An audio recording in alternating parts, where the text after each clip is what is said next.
welcome back to Two Wise Girls podcast. Today we are going to talk about The Lost Hero, particularly chapters 32 to 35. And wait, is that right? Hold on. I think so. Yes. And sorry, 30, yeah, like 35 is not the one we read. It's like the next one over. Anyways, sorry, my brain is not working at full capacity. But yeah, we finally get the reveal that we were in Midas's place last time. He was dressed in pajama pants with a sleeveless t-shirt that said corn huskers, and he held a sword that looked like it could husk a lot of things besides corn. So this goes along with who Lit actually is. I'll get to that later when he says his full name finally. Mm-hmm. How are you about the shout out about corn? Oh my gosh. Yeah, so for those of you guys that don't know, I'm allergic to all things Demeter's realm. Basically corn, wheat, soy. Soy is one that's on my to try list though. I'm just a big chicken, so Piper tries to smooth things over.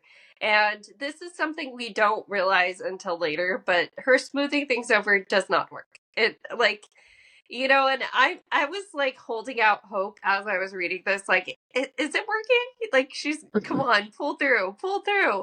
And I was wondering why she wasn't quite getting there. It's not really said until later.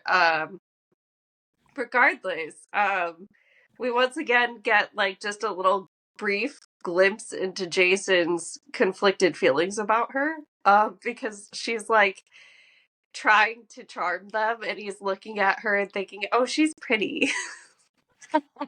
Yeah, I was like, Jason, pay attention. Yeah, and he's like, I'm a little jealous she's giving him that smile right now.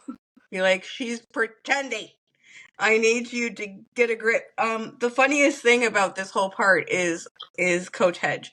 This is why I kept laughing during the last episode, because this is what Coach Hedge is like all the time. And he's so funny.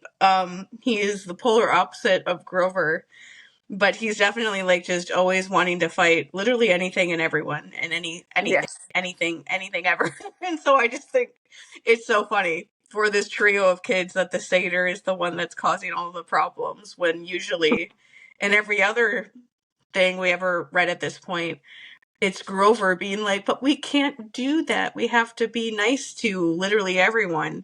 And this satyr's like, what if I drop a nuclear bomb on their head or something? Yes.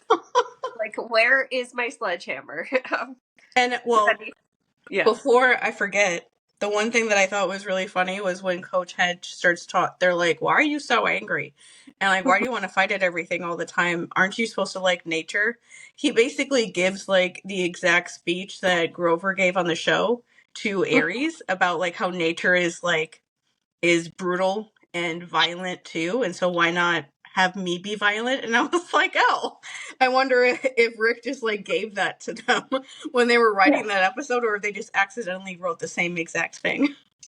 Yeah, I mean, it's a pretty easy conclusion to come to either way. So it's interesting if he did help. Yeah, but I wanted to say this part with King Midas is literally a scene where the longer he talks, the worse it gets. And I was like, can somebody make him just stop talking? I will pay somebody money to make him stop talking. I don't want to know more about what's inside this man's head. And it keeps getting scarier the longer he's able to speak. Mm-hmm. Yeah, so he tells them who he is, and Coach Hedge freaks out because this is Coach Hedge's first time encountering somebody. I mean, theoretically he encountered Medea, but maybe he didn't encounter her long enough to know, since she had him encaged and frozen. So he does the thing we have to go over again, oh, this person should be dead. Why are they back? But it is kind of cool that Rick found a way to incorporate new figures from Greek mythology that theoretically should be dead, but are interesting and formidable opponents for these demigods. I'm trying to think of the different things that they represent. Like, I feel like they represent each person's like psyche in some way. 'Cause I always think of that one line from the TV show where they have Grover say that all of the um, monsters they run into are attracted to them because of something that they're going through at the time in their life that make Yeah. that makes that person find them. And so, like, you could say, like, at least for Medea, that's obviously Jason. Hmm. Just like the literal name, and just also her being like an attractive girl when he's a boy, Yeah. and it being kind of can be like toxic masculinity ish. Um, and you could even say it's hard to say. You could say that she was for Piper since she was the one interacting with Medea the most.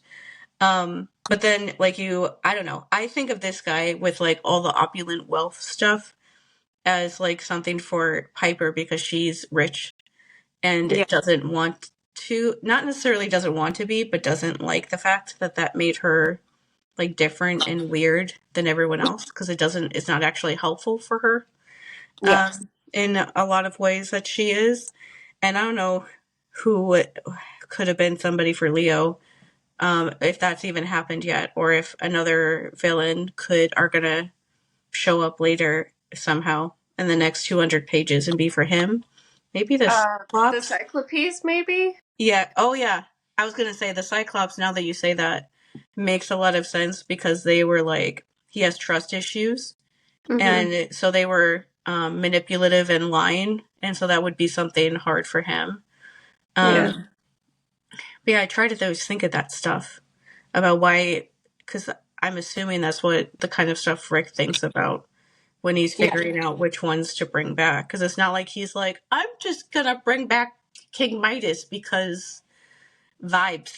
He usually has a purpose for why Yeah. he wants to do this stuff. It's part of being an author. Well, yeah, so Midas kind of goes through this like rejection of his own wealth after his whole like realizing his powers suck.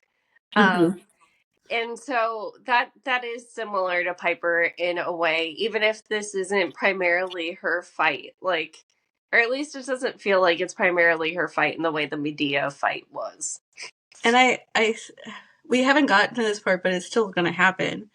There's Mhm. a weird theme happening where the monster villain people that they run into are people that are like fact checking their own misinformation. Mhm. Like Medea was constantly doing that, and he's like, "That's not true about me. That story didn't happen. I didn't do that. You're a lie." Like he didn't say like you're a liar, but still, he's like, Yeah. "Does it look like I decided I changed my mind and did like this nursery rhyme, basically that somebody told you to give like a lesson that I've learned or whatever in a way that makes his life just like a story as opposed to an actual person?" But they do have that going on too, that people they run into are usually popping up and being like, "That's not true about me," and I'm not really sure that was like a as big of a thing. Yeah. um I don't remember it being that big of a thing in the other books. They were just people that were wanting to kill Percy. They usually weren't like fact checking their own disinformation campaigns. Yeah. I mean, it's because these people are somewhat on an equal playing field to the kids, like at least in the hierarchy of divinity. You know, like they're either very, very blessed mortals, which is what I guess Midas counts as, and then they could be of lineage, you know, like of godly lineage, like Medea, where she's not necessarily a demigod, but she is a sorceress. She's kind of this weird in between. Is in the talk. So Coach Hedge goes through the whole he should be dead thing, and as they're talking about it, the way that Midas describes what it was like being dead is he says it was like a dream. And Lit agrees with him that like being dead for centuries at this point was like a dream. I thought that was kind of an interesting way to put it because like they would have been in the underworld. Can't remember if it's ever said where he goes exactly. Doubt he was, you know, like hanging out in Isle Blessed or something, but I think Lit says something about how he was in. I can't remember if he said he was in. Asphodel. Asphodel, I think. I don't think he was in the field of punishment or anything. Yeah. But yeah, I don't know. That's how I imagine that to probably feel like. Find out that he was brought back. He basically is going to bankroll the giant war. That's his purpose in coming back. Coach Hedge gets sent out because he's just escalating things. He's like, let me at him. Let me kill him. Like, let me get him. Mhm. And, they're like, okay, this isn't productive. We'll put him outside, make sure there's no more lasers. Which they say they disabled the security at least. Um, let's see. You never do really find out what he was doing. But King Midas says, don't be fooled by cheap imitators. Now, the part of his story he wants to correct is that he did give up his powers. That's what Piper Mhm. says. She's like, didn't she give up your powers? And I looked into this. Okay, so Midas is referenced in mythology other than Ovid, but Ovid has the longest version and the most, like detailed version of how his powers came to be, what they're like, what they do, how they go away. And I dug into the Latin because I had to.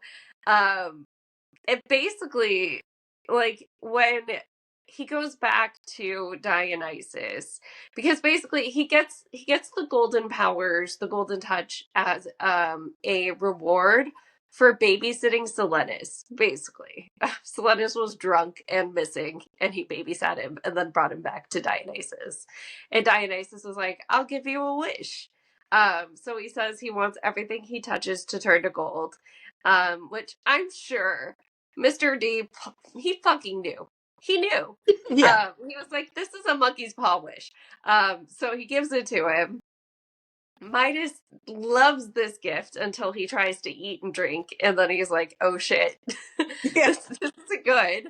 And so he goes back to Dionysus. He's like, "Hey, I need the gift taken away."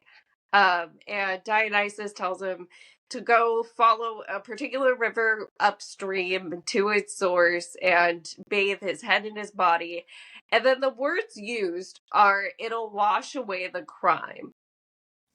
It doesn't necessarily mean, like, that's open to interpretation theoretically, right? Hmm. And so Rick playing with that kind of does make a tiny bit of sense. Um, it's just not usually, people just automatically assume, okay, he doesn't have to deal with everything turning to gold after this anymore.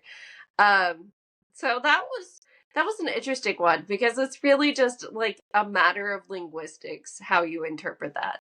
Hmm. It could mean anything. Yeah. Yeah, so Rick decides to interpret it for his version of Midas that he still has the golden powers. He just knows how to take the gold away from something he's touched. And he lives nearby a stream so that he can make sure that that doesn't happen again. Yeah. And his son is like, yeah, that really sucked the last time you turned me into pure gold. And I was like, that Yeah. would be really weird. Yeah, like they make a joke about it, about how he occasionally forgets and he'll pat him on the back or something. Yeah. And this was one of those things where he just kept talking because Piper was like, I thought that the story said that you realized that you were wrong because you accidentally turned your daughter into gold and you couldn't turn her back or something like that. And so that made you like learn your lesson. He's like, no, I'm a misogynistic pig. I still hate my daughter. Basically Oh my just what he gosh. said. And I was It's like, oh, yeah. I see you. You're a horrible father too. I thanks, Rick, for always making every father horrible. It's one of the like consistencies of my life that I don't have to worry that he's going to try to like do that with it, with like, be like, I'm a dad, but I'm actually good inside. No. He's like, I turn my daughter into a statue and then laugh about it Yeah. because she's a girl. That's pretty much all you got. Yeah, it's like such an old stereotype too, because like I'm remembering it's the stereotype that's pulled out in Peter Pan, Disney's Peter Pan, of oh girls talk too much, hee hee. Like it's something that Peter makes fun of Wendy for multiple times. Yeah. Um, So yeah, like he basically is like, oh yeah, I turned her back to gold eventually because she's yapper, big yapper. And she's like literally a statue right there where the kids can see. So Poor um, girl. yeah, but Piper tries to like. I thought the point of the story was that you learned your lesson, and he's like, I didn't learn shit. Like basically, Say, when did I consent to be turned into like a nursery rhyme story? yeah, That's not his vibe. He wants to be rich and annoying. yeah. Um, so we get a little like Leo moment in this chapter where he basically is like, why would I learn my lesson? My powers are cool. Your backpack, by the way, can now hold your enemies. So they can put the venti into the backpack. And that was one thing that Leo had been worrying about is like, we have to be able to transport them, but it's going to be very heavy to come up with some sort of enclosure that will fit them. Mm-hmm. So now that just solved that problem. And he's like, okay, I guess I'll Yeah, just put them in this backpack I have that's now made out of solid gold.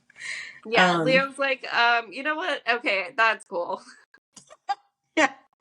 And then this was around the part when Jason's like, I need to be a man. I Yes. need to like try to do something, which definitely blows up in his face because it doesn't work. I forget what happens to make Midas start attacking them, but something happens. He's wearing this giant. They call it a sleeping cap. It's a Phrygian cap. It's like the cap that Link wears. In some of the like Oh older yeah. games. Yeah. So he has donkey ears because this is the connection to Piper that is kind of unspoken. After the golden touch thing, he runs off into the woods and decides to live in the woods for a while. And then he decides he's going to go follow Pan. He's going to go be a hippie and go listen to Pan play his flute and hang out with the satyrs and stuff. And one day Pan gets the idea that he's going to challenge Apollo to a music contest and say he's better than him and all of the things you shouldn't do. And everybody after this contest is like, Apollo is the best. And Mr. Midas here is the only one like, nope, it's Pan. Pan was the best, and Apollo punishes him by giving him donkey ears. Making him a only He's donkey ears. basically like, your hearing sucks, so you need better ears. And I did like the part where he said like nobody noticed except my hairdresser, and then they talked too much and told everybody. If I was cutting the hair of somebody who had donkey ears, I would tell anyone that I ever met that Right? I met a human that had donkey ears. Like, you could not stop me. That this is not the first group of demigods that they've come across. And Mm. this is where Jason starts like kind of, like perking up his ears because it turns out they were visited by the hunters. And the hunters did manage to escape, luckily. We know that he's now on the tail of Thalia, and it's kind of interesting to find out that Thalia is headed the same exact direction, and they like just missed her. They absolutely refuse to be turned to gold. Yeah, they're crazy like that. Gosh darn that Phoebe. Yeah. Piper tries to up the charm speak. She tries to use it again. It doesn't work. She gets turned to gold. Mhm. Jason watches the transformation. He's like horrified. At some point, Leo tries to use his fire power. Can't summon a fireball because Midas eventually tells them only my power works in here. Mhm. Like the gold somehow encloses them in this magical sphere where only his magic works. Mhm. Um, and so, yeah, he manages to touch both Piper and Leo. And Jason is just in shock for a second, not really able to move. Um, Midas smiles apologetically. Gold trumps fire, I'm afraid. In this room, my power dampens all others. Fire, even charm speak, which leaves me only one more trophy to collect. Um, And Jason starts calling for Coach Hedge, but Coach Hedge doesn't come. And that's when he realizes, like, he may have turned off the lasers because we didn't hear any lasers happen, but something out there must have happened to Coach Hedge. Not sure. Lit is a little taken aback because he's used to fighting Greek demigods. So he's like, what is this fighting style? And robotic Jason brain, like sparks back into life for a second. He's like, it's Roman. And he says it's Legion training. And it's like, what the hell do you have Legion training for, basically? And Jason is able to basically get Lit in a position where he smacks him. So he does the coin thing. He has a javelin. He doesn't have a sword. Lit is fighting with a sword. Jason spins around him, smacks Lit in the chest with the butt of his javelin, and sends him toppling into Midas's throne. At this point, Jason decides to trick Midas into helping Lit up, and he does it so fast that Lit can barely mention a dad. No, He's like, no. And then he just freezes like that, or golds like that. What I'm trying to say is Jason starts going on a whole like Rome power trip for a little bit. He's like, this other place after Greece was ruined, this other cool place that you don't know about started called Rome, and we were like the best ever. Oh my god. But anyway, the one thing from that I wanted to remember to bring up before we get to like the next Heroes of Olympus book, that we referenced it when we made our Medusa video, like whenever we did that, like last January, like over like a year and a half ago. But I still think this is so funny. Since this version of King Midas is like the Ovid kind of version, and there's been other stories like Medusa, that is the Ovid version that Rick has used. The scary emperor, whatever his name is, his emperor name was Augustus or what have you. His actual like regular person name was like Octavian or Octavius or something. Octavian is like the biggest villain in the Roman camp. That is, everybody hates him, and he is a jerk to Percy and absolutely everyone. He is literally like one, and I was like, that is so funny. Like, I remember you saying that his name was that, and I was like, what? Like, that's like the one kid character in all of Percy Jackson that everyone hates him. And I was like, that is not a mistake, especially because I remember some of the things that he does, and I'm like, yeah, Rick really likes Ovid too. just from the way that he's literally like the person that he does like he's like their oracle, actually, considering that he would sorry, his name is Octavius. So I'm wondering if they thought that they somehow got his name wrong and thought that he was in Omaha when his name is Octavian. And so they like somehow got it wrong, since King Midas said they were looking for another oracle. But they ran into the wrong person. But yeah, Octavius is like the Roman camp's oracle. He does it a little bit differently, for sure, than Rachel does, but that's like his role, and so he's basically always on a power trip. And hates the Greek camp a lot, and thinks that Percy is like a mole the entire time when he can't remember anything, and he's like, I can't remember my own name. But he doesn't like believe him about that. He thinks that he's lying. Which is funny because when you get to that book, there is a mole in their camp, and it's not him. It's not him. Poor moles. No.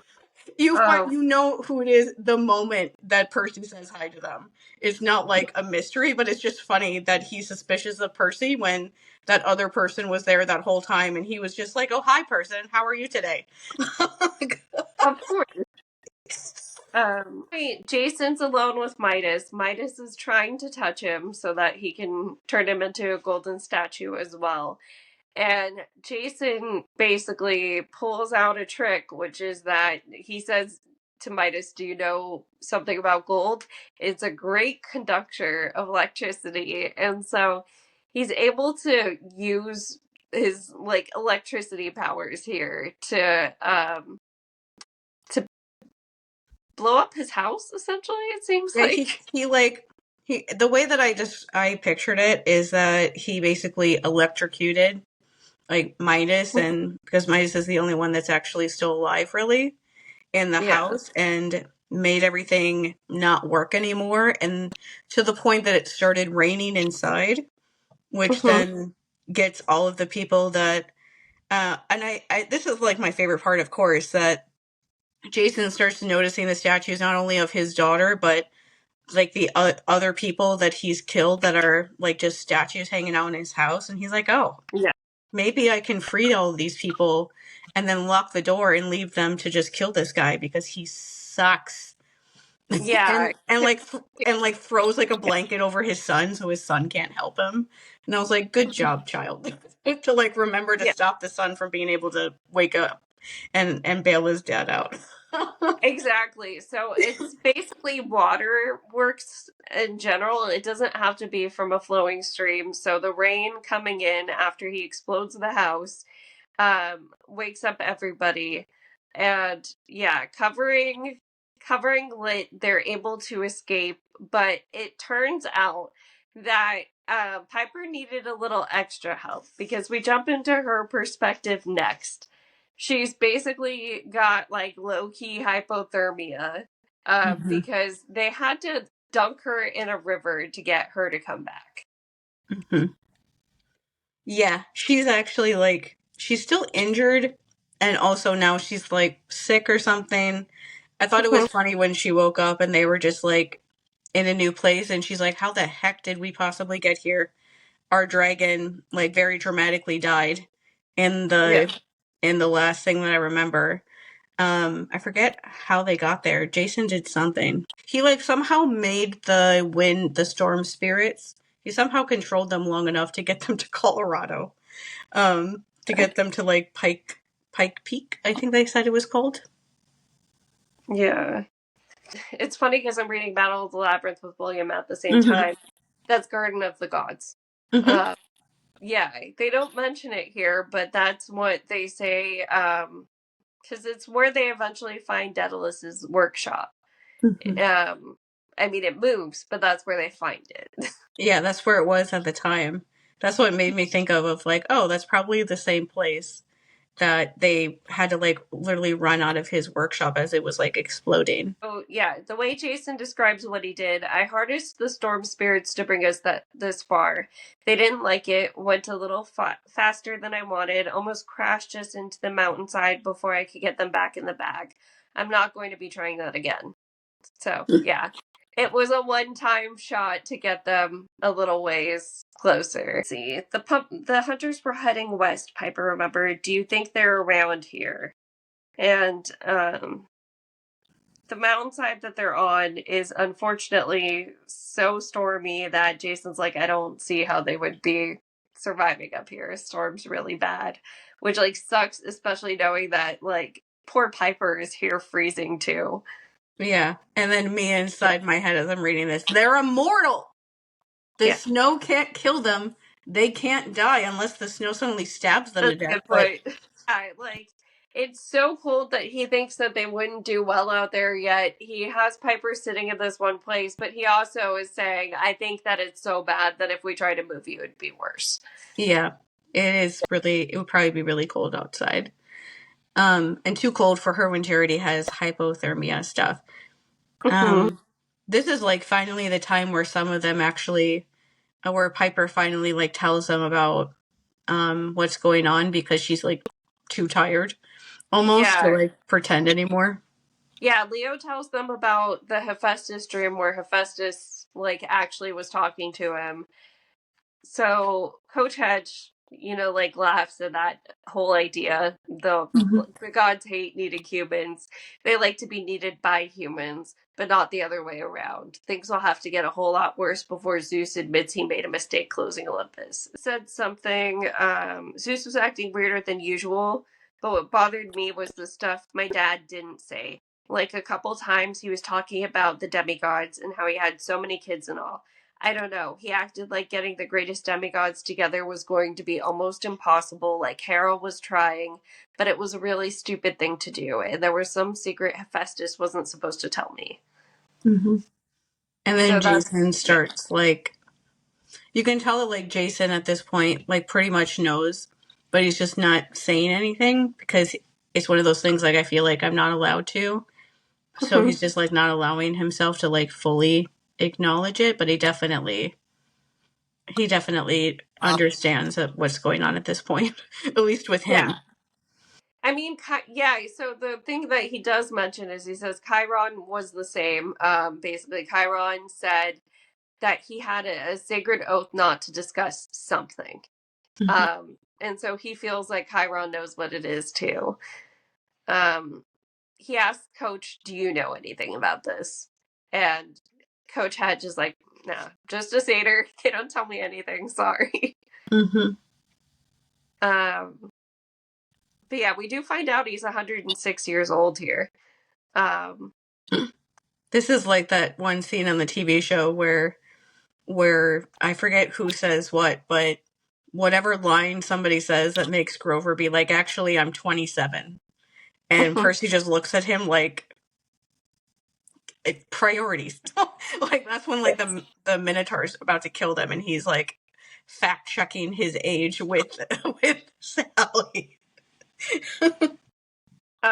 so we also find out Coach Hedge is a little like removed from duty because he's been considered too violent by the Council of Cloven Elders. Yeah. So the way he puts it, yeah, then we finally get a good war going with the Titans. And do they put me on the front lines? No, they send me as far away as possible. The Canadian frontier, can you believe it? Then after the war, they put me out to pasture, the wilderness school. Bah, like I'm too old to be helpful just because I play offense. All those flower pickers on the council talking about nature. Um, Piper says, I thought satyrs like nature. Shoot, I love nature. Nature means big things, killing and eating little things. And when you're a, vertically challenged satyr like me, you get in good shape, you carry a big stick, and you can't take nothing from no one. That's nature. Flower pickers anyway. I hope you got something vegetarian, Valdez. I don't do flesh. Yeah. So we have Leo also cooking again, by the way, from his magic apron is able to summon tofu burgers and like regular burgers. Mm-hmm. I will say the one thing that Rick got wrong here with him always being conscious of Piper, why are you cooking the meat burgers first? Maybe he can clean it off. I guess. Maybe he's gonna clean it in between, but like it makes more sense to clean or to do Yeah. vegetarian than meat burgers, but I digress. So yeah, we find out Coach Hedge eats vegetarian along with Piper, so he's constantly cooking two meals. Leo's just a single mom who works too hard. He would sing that Reba McEntire song if he could. He would. Um Piper starts having her internal conflict about her keeping her secret at this point. Because she's recognized like they've all but outed her secret for her. And she's like, why don't I trust them? I don't get it. Like, why can't I just trust them with it? Um and It's she almost thinks to like, herself, to me it's not yeah, necessarily that she doesn't trust them, it's just that like, why are you trusting these like shadowy villains that are in your dreams who say that there's no other path but for these kids to die? Like, just tell them what's going. They'll probably find another way. But she's like so sure that her dad is going to die or they're going to die, and that's the only possibility, that she yes. just like can't get over that, and so it just like keeps her frozen until she finally just like can't take it anymore. And of course, the first thing they say when she finally tells them is like, "Oh, we'll figure something else out." And it's like, yeah, because there is another option. Like, I swear Yeah. there is. So part of her indecision, we find out, is like her thinking, if this really is risking my dad's life, how would my dad feel about it? Like, what would my dad tell me to do? And she thinks to herself, he would have told me one of Grandpa's old stories. Like, he would have just figured out some story to tell. And she's like, wait, I think I know what story. And so she thinks back to when she was in second grade. She came home in tears and demanded why her father had named her Piper. Basically, the other native kids were like, why do you have this white girl name? Mm-hmm. And her grandpa named her. Her grandpa named her because when he heard her cry, he said she had a powerful voice. Like, you know how the saying that, like, some people say that kid's got some pipes on them, Mm-hmm. kind of thing. And so, yeah, her name Piper is a reference to her loud cry. Mm-hmm. And the grandpa said, you learned to sing the hardest Cherokee songs, even the snake song.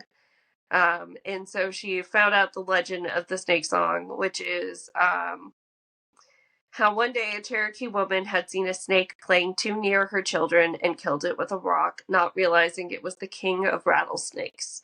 The snakes prepared for war on the humans, but the woman's husband tried to make peace. He'd promised he'd do anything to repay the rattlesnakes.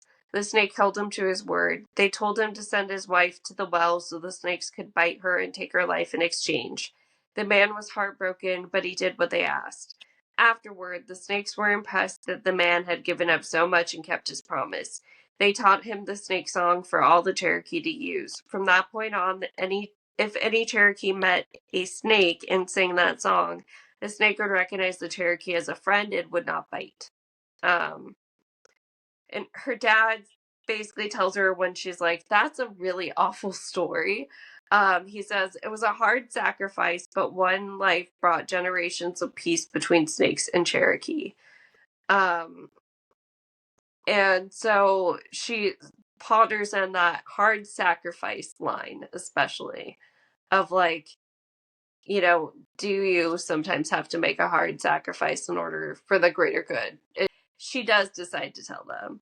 And she tells them the whole thing, the Enketelis having her dad held hostage, things she found out from Medea, Jane being involved. She basically goes through it all and tells them, he wants me to lead you to a mountain. I don't know exactly which one, but it's in the Bay Area.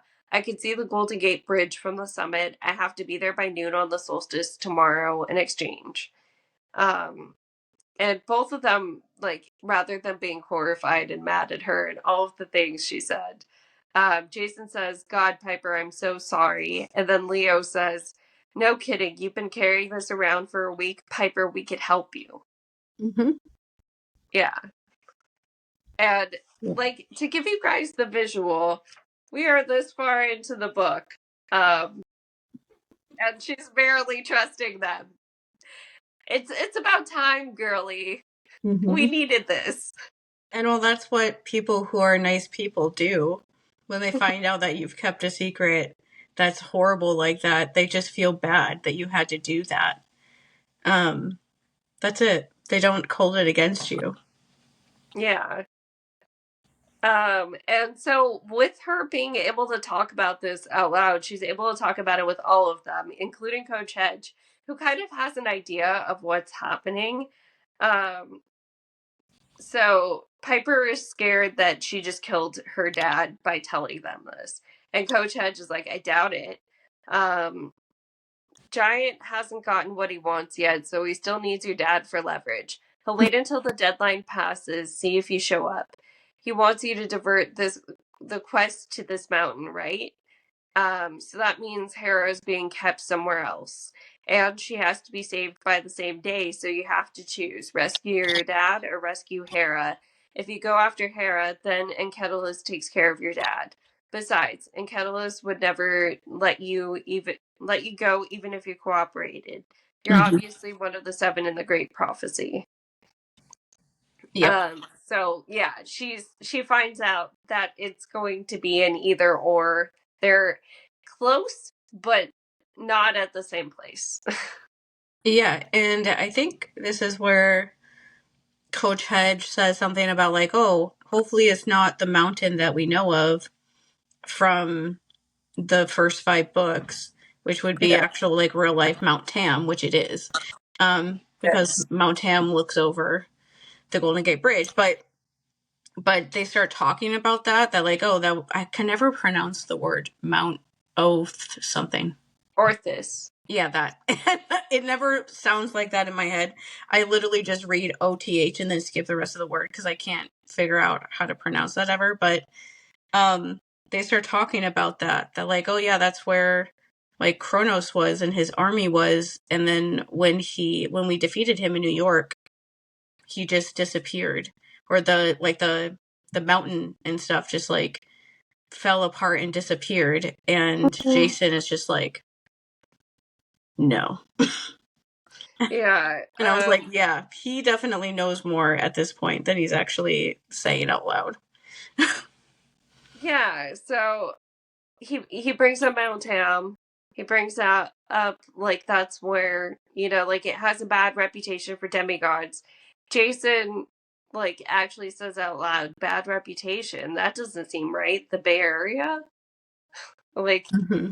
why would that have a bad reputation for demigods? Because of Mm-hmm. course he's from the other camp. But they hear a noise, and it turns out it's the bad wolves. So Piper's still so out of it that like she can't fight. And Jason and Leo are basically like, we got this, we got you, we'll protect you. Let's see. So the wolves are described as black beasts bigger than Great Danes with ice and snow caked on their fur. Their fangs gleamed and their glowing red eyes looked disturbingly intelligent. The wolf in front was almost as tall as a horse, his mouth stained as if he just made a fresh kill. So, super, super giant wolves. Piper, even though she's been told not to fight, still unsheaths her little dagger. And Jason says something to them in Latin that she doesn't recognize. We're in Piper's head, so we don't get to find out what it was. Mm-hmm. And let's see, one of the lieutenants of the so Jason says something in Latin, then Piper says the alpha wolf curled his lip.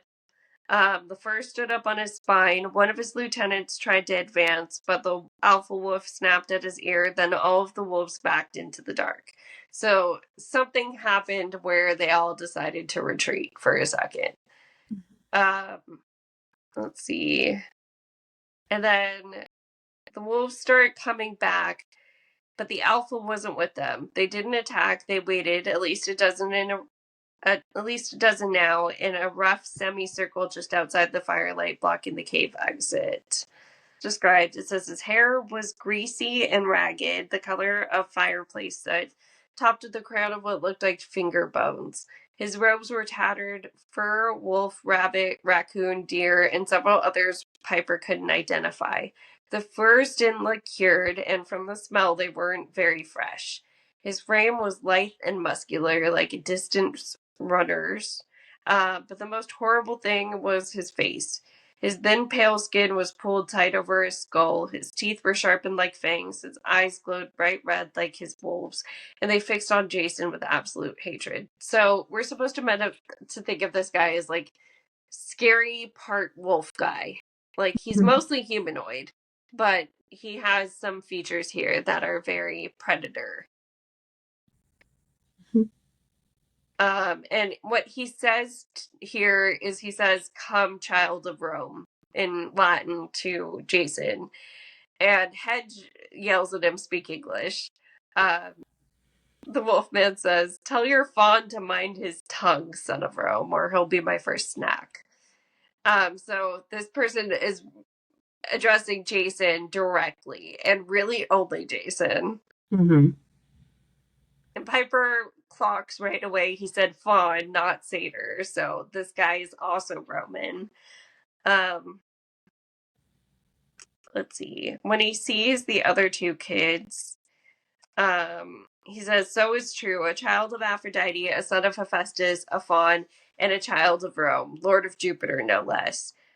Of Lord Jupiter, no less. All together without killing each other. How interesting."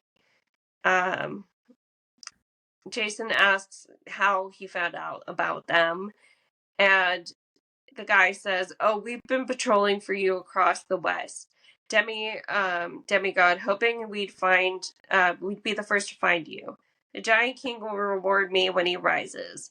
I am Lycaon, the king of the wolves, and my pack is hungry." So this story is very, very similar to the Tantalus story of him just like, I want to test Zeus for some reason. I'm gonna feed him my son. Lycaon, specifically, when he does this, it triggers the Great Flood. Like in a similar way of Sodom and Gomorrah being the trigger for the Great Flood in the Bible, of like that was Jesus's last straw. Um, Lycaon testing Zeus and being like, "Here, eat this thing. There's no babies in it." So he's to deliver Jason alone to the Wolf House. And this capital WH Wolf House. First mention of this place. One of my compatriots has asked for the honor of killing you herself. Who? Jason said. Oh, a great admirer of yours. Apparently you made quite an impression on her. She'll take care of you soon enough, and really I cannot complain. Spilling your blood at the Wolf House should mark my new territory quite well. Lupo will think twice about challenging my pack. Um, and Piper is, of course, guessing this must be Medea. Medea is probably waiting for him with this Lycaon guy. Because the kids start struggling in battle with him pretty immediately. Like, they're basically just dodging him. Not able to land anything. Leo tries to throw a glass bottle at him. It doesn't do anything. But... Oh, wait, no. Hold on. There's a glass bottle with gasoline in it, shoots a burst of fire, which does make some of the wolves retreat. Leo also can't summon more gas, which I'm guessing he probably got from the apron. And yeah, his fire powers, I have to imagine at some point he's going to be too tired to keep going with the fire powers. So they start thinking about what weapons they have that can actually work here. Piper says we can unleash the Venti. And Jason points out, then we have nothing to offer up Aeolus. We have to keep them. Like, that's the whole reason we've been going here. And Lycaon starts saying, I can smell your fear. A few more minutes of life, heroes. Pray to whatever gods you wish.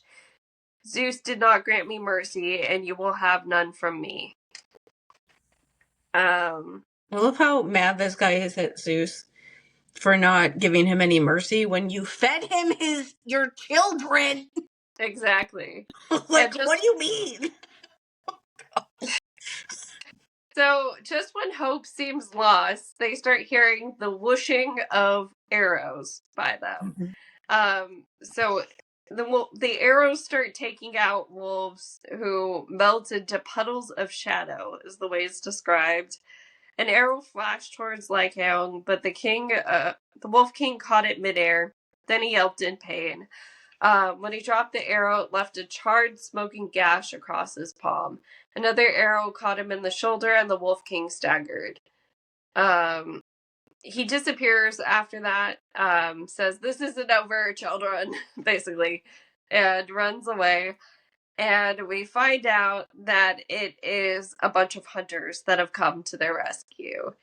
And particularly, they start recognizing, hey, that voice, I feel like that voice, we don't know it, but we know it. And so Piper guesses you're Thalia. And one of the hunters... I think he recognizes her from the picture and is like, oh my god, you're Thalia. She says it's her voice, which, like, she says, Piper realized something about her voice sounded familiar. It was hard to pin down, but the way she spoke, the way she formed her words reminded her of Jason. Yeah, so it's just like somehow they speak similarly. I don't know. They were together that enough time, I guess. Who knows? So yeah, the hunters are all wearing parkas and white camo, And so she pulls down her parka hood, and you see she's wearing her little like circlet for the hunter thing, being the headhunter. She has her short, spiky hair because this is old Thalia. Mm-hmm. Um, and yeah, so the way it's also described is her face had a super healthy glow to it, as if she were a little more than human, and her eyes were brilliant blue.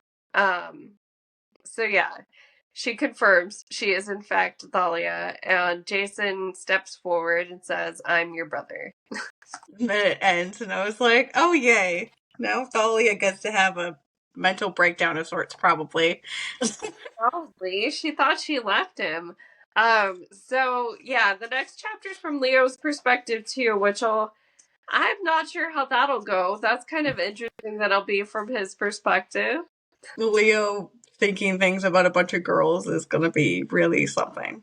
I just Yeah. remember somewhere at the end of this chapter, somebody says, like, something Phoebe, and I was like, oh, Phoebe's still around. What's up, girl? Yes. Like, sorry about the Stoll brothers, doing that to you that one day, but they just, somebody else had to go on the quest. I'm sorry about that. Yeah. That's where we left off. We're, what would you call that? Like 2/3 of the way through, Mhm. something like that. Yeah. Um, I'm starting to see why people call it a slog, but even still, I don't know. I kind of do appreciate the double world building we got going on. Yeah, and I will say, as someone who read these books before, it's been really fun to Mhm. see the character arcs that I know happen for all these characters set up so much in this book that it's like if you read the other books and know what happens, you can see all that stuff being set up now, and it makes it fun for me. And I also just remember how annoyed I was the first time I read this that Percy was never there. And so We'll you get get there. like little clues of like things involving him without realizing that it is at the time.